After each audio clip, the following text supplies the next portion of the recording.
You all.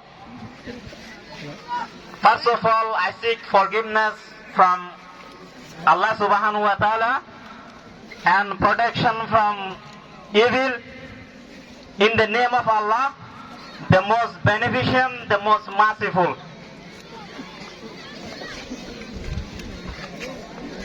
It is both a great privilege and a special responsibility for me to appear before you to deliver a general message that will signify the objectives of this movement.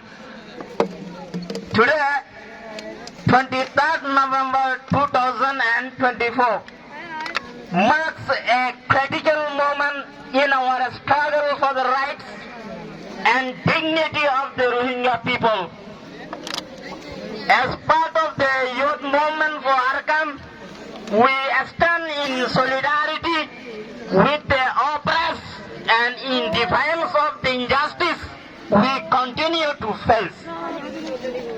6 years ago, Myanmar and Bangladesh signed an MOU, so-called Memorandum of Understanding, to repatriate the Rohingya.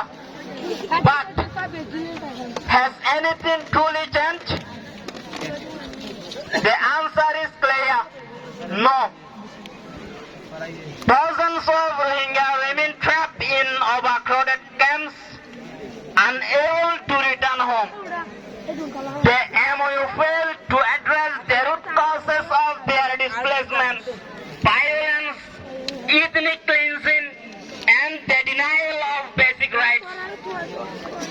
The atrocities are not in the past. They are still ongoing in Arkham. The promise of repatriation is empty as Myanmar continues to deny the Rohingya the right to live with dignity.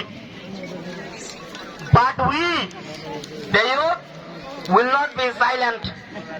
We reject a future of continued injustice. The voices of the Rohingya will not be silenced.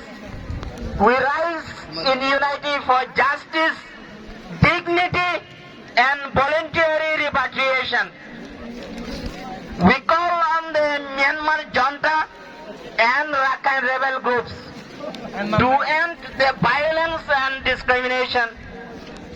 We urge the international community to hold Myanmar accountable and ensure the Rohingya can return home safely and with dignity. The Rohingya are not just refugees, they are human beings with the right to live freely, to belong, and to thrive in the land of their ancestors. Their sovereignty must not be forgotten. Let this be a call to action. We stand united with hope for a brighter future and the belief that change is possible. The struggle for justice will continue until the Rohingya are free. Assalamu alaikum wa rahmatullahi wa barakatuh.